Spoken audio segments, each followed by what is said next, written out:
The renting market is such a scam. Let me tell you about my disaster of a tour that I just went on. What's up, people? Welcome to another episode of The Red Pill. Rent prices have absolutely spiraled out of control. People are barely scraping by just to keep a roof over their heads and food on the table. So, how much longer can this madness last? Is there any real chance we'll see things improve anytime soon? Watch the video and let me know what you think in the comment below. The renting market is such a scam. Let me tell you about my disaster of a tour that I just went on. So my lease is up in February and I got my renewal paperwork. And it honestly looks pretty good, but I figured I might as well see what was out there. I found another place that I might want to live and I decided to tour it. They had advertised prices online, so I called to verify them before I toured it to make sure it was in my price range. They verified that those prices were correct and they even wrote me a quote. Pictures looked beautiful, property looked well maintained, fantastic. I get there, right from the start, something is wrong. All the buildings look significantly more run down than they did in the pictures. But I let it go when we start the tour. When I tell you, I don't even know how they got the pictures online to look like they did, because the inside of this place, atrocious. It was dark, it was grimy, everything was worn down. She then starts going through the application process. $100 application fee, $250 processing fee, 1 month security deposit, and 2 months rent due up front. $700 pet deposit for a cat that is non-refundable. And the icing on the cake, they told me my quote was actually a mistake, they could not honor it, and rent was actually $300 more expensive. I am nearly 27 years old and today I am moving back in with my parents. This is not the plan I had for 27-year-old me, but that is just how bad the rental crisis is at the moment. I've been living on my own for the last 3 years. When I first started living on my own, I was paying $280 a week in rent. It was actually kind of fine to pay rent on my own, and I've never had like an outstanding salary. The reason why I'm moving back in with my parents is because my landlord wanted to increase my rent now to $450 a week. Now I live in a small 1-bedroom apartment in an old building. It's nothing flash. Sure, I live in a good suburb. I live in Malvern. I'm probably just paying for location, but I have to pay to do my laundry. There's cracks in the walls. Like, it's nothing flashy. Like, it's not worth $450 a week. That's like $2,000 a month. What are people supposed to do? I'm so lucky and I'm so grateful that I can move back in with my parents, but not everyone can do that. So what's your alternative?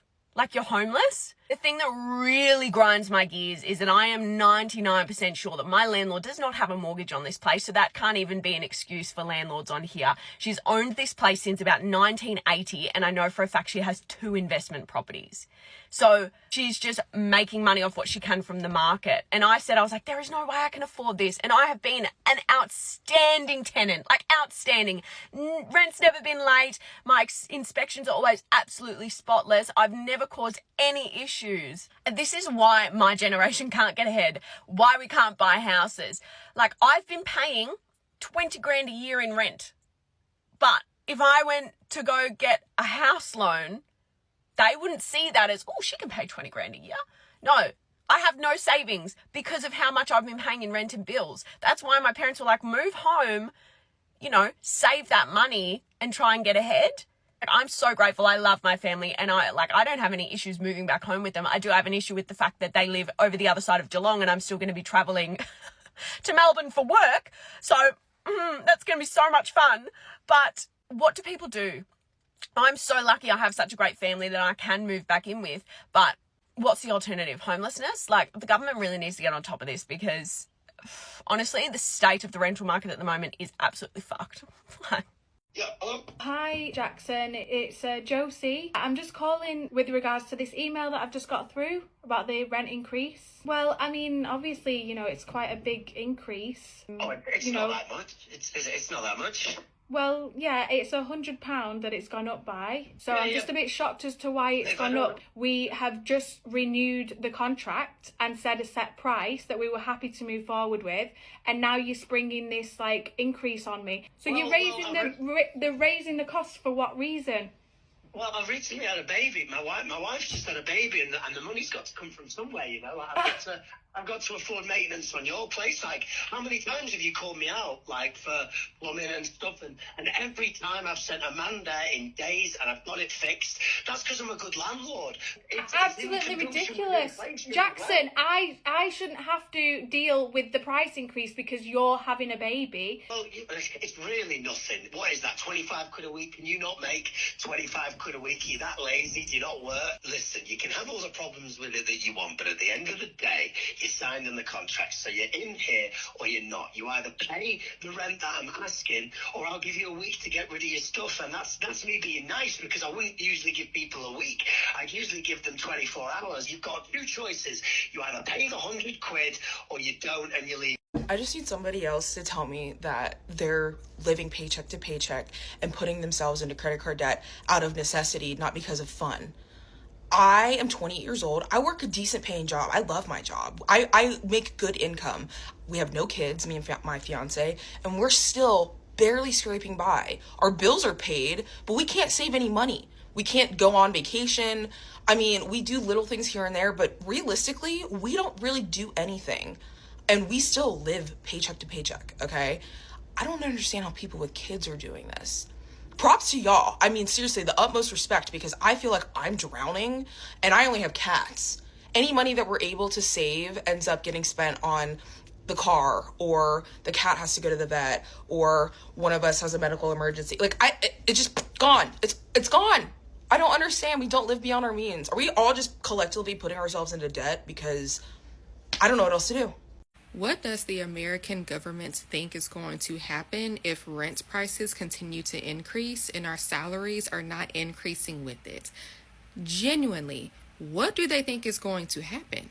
I truly don't understand not doing rent caps. I know that's a thing in New York, but I'm from the South. I've never heard of such a thing down here. I only hear about it in New York. That needs to be instituted nationwide, and it needs to be by state, by square footage of the apartment, how many bedrooms, has it been updated, things like that. Because the thing that doesn't make sense to me is I'm in the same apartment for years. You're not changing my carpet, you're not painting any walls in here, you're not giving me new appliances, and you're increasing the price of staying here every year, but nothing is changing. Like, I would totally respect it if you renovated my place and made it luxury and then increased the price. I would get that. I would respect it, but nothing has changed and you're increasing the price on me.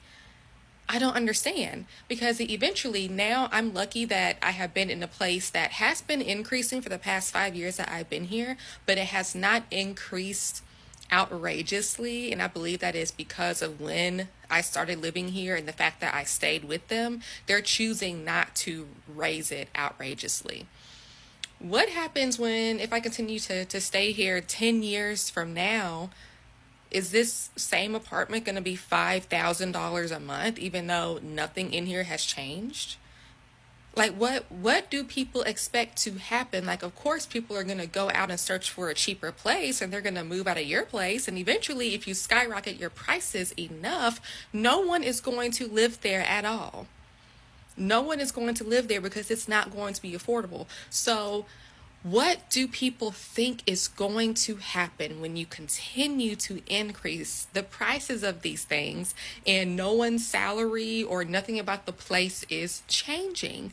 Like, it sounds like a rhetorical question, but is there actually a business person, someone out there who knows the logic behind this and knows, like, this is the end goal? What the heck is going on? Yo, let me know what you think in the comment. Like, share, subscribe, and see you in the next one.